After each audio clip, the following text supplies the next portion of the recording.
దేవుడు చెయ్యబోవు కార్యాన్ని నీకు తెలియచేస్తారు. దేవుని స్వరము మన జీవితాల్లో ఏం చేస్తుంది?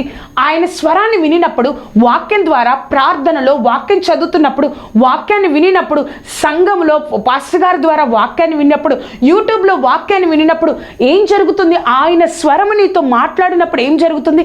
నీకు జరగబోయే విషయాలు, నీకు చెయ్యబోయే దేవుడు చెయ్యబోయే కార్యాలను నీకు తెలియజేస్తాడు.